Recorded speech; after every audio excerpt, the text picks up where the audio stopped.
Power is not something you are handed. It is not a reward for good behavior.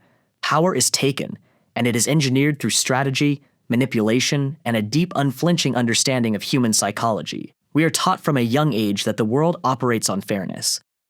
We are told to play by the rules, be honest, and wait our turn. But beneath that polite, socially acceptable surface lies a completely different reality. The real world operates on leverage, perception, and control. Today, we are looking at the mechanics of this reality, heavily drawn from the infamous 48 Laws of Power. This isn't a guide on morality. It won't tell you how to be a good person. It is a raw, unfiltered look at how power actually functions. If you find these concepts unsettling or hurtful, pay close attention, because ignorance of these laws doesn't protect you from them. If you don't understand these dynamics, you are simply losing the game without realizing you were ever a player. Let's dissect the psychology of power. To build power, you must first survive those who already have it. Law 1. Never outshine the master.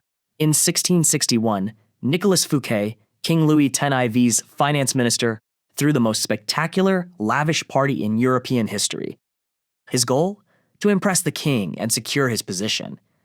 He hired the best architects, served the finest food, and put on a fireworks display that lit up the French sky. The next morning, Fouquet was arrested. He spent the rest of his life in a solitary prison cell. Why? Because his brilliance made the king feel insecure. This is the brutal reality of human ego. Make those above you feel brilliant, and you are protected. Make them feel small, inadequate, or outshined, and they will destroy you. Law 2. Never put too much trust in friends. Learn how to use enemies. We naturally want to hire our friends and keep them close. But friends are often motivated by hidden envy. They feel entitled to your success. A former enemy, however, has something to prove. When you co-opt an enemy, they will work twice as hard to establish their loyalty. Law 3. Conceal your intentions and always say less than necessary. Information is the currency of power. If people cannot read your next move, they cannot build a defense to block it. When you speak too much, you inevitably say something foolish. Silence is a weapon. It forces others to fill the void, guess your motives, and make mistakes driven by their own anxiety. Law 4. Court attention at all costs. Society loves to believe that pure genius rises to the top. It doesn't. Nikola Tesla was arguably a far superior inventor to Thomas Edison, but Edison understood power. Tesla was brilliant but invisible. Edison was a master of spectacle. Genius alone will rot in obscurity.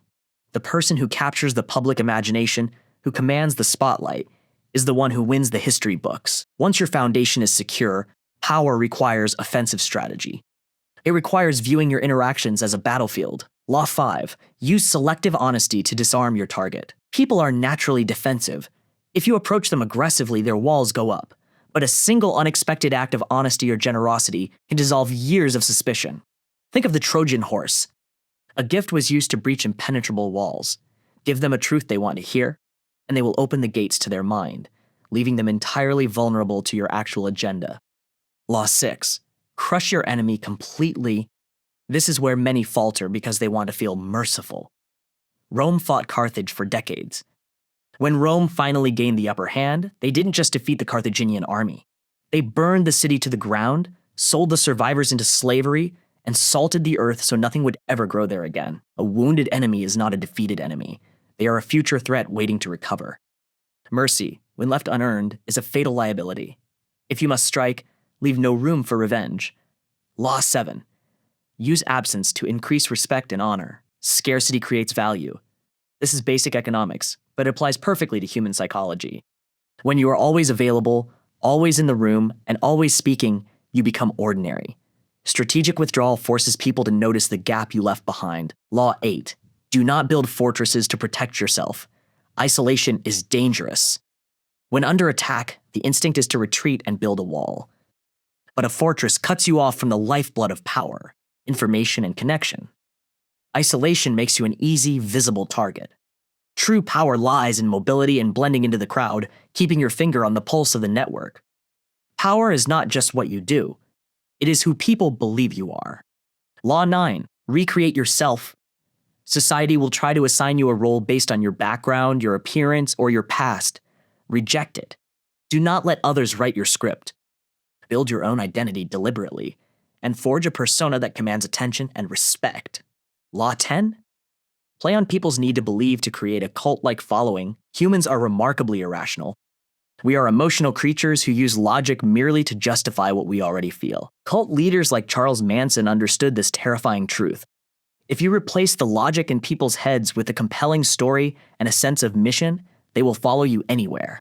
Offer them a cause, give them an enemy, and they will hand you their autonomy. Law 11. Control the options. Get others to play with the cards you deal. The most effective way to control someone is to give them the illusion of choice. If you tell someone what to do, they might rebel. But if you give them two options, both of which benefit you, they will feel empowered by making a decision, completely blind to the fact that you engineered the outcome from the start. Law 12. Strike the shepherd and the sheep will scatter. Trouble in any organization usually traces back to one central source, an instigator, a charismatic leader, or a primary financier. J. Edgar Hoover understood this when he focused the entire weight of his resources on Al Capone. He didn't waste time fighting every street-level thug. He removed the central node. Once the shepherd is gone, the flock becomes directionless and easy to dismantle. Securing power is one thing. Maintaining it is another. Law 13. Work on the hearts and minds of others. Coercion has a shelf life. Fear produces immediate compliance, but it breeds hidden resentment. If you rely solely on fear, the moment your back is turned, your empire will crumble. Winning hearts generates a profound loyalty that persists even when you aren't in the room. Real power doesn't need to hold a gun. Real power has the target willingly hand the gun over. Law 14. Do not go past the mark you aim for. In victory, know when to stop. Success is a dangerous intoxicant. It makes people arrogant and reckless. They win one battle and suddenly believe they are invincible, overextending their reach until they collapse under their own weight. True discipline is recognizing exactly what your objective was, hitting it, and stopping. Law 15. Assume formlessness. Bruce Lee famously said, "Be like water. If you build a rigid strategy, you become predictable. If you are predictable, you can be planned against, and you can be destroyed." The ultimate state of power is fluidity.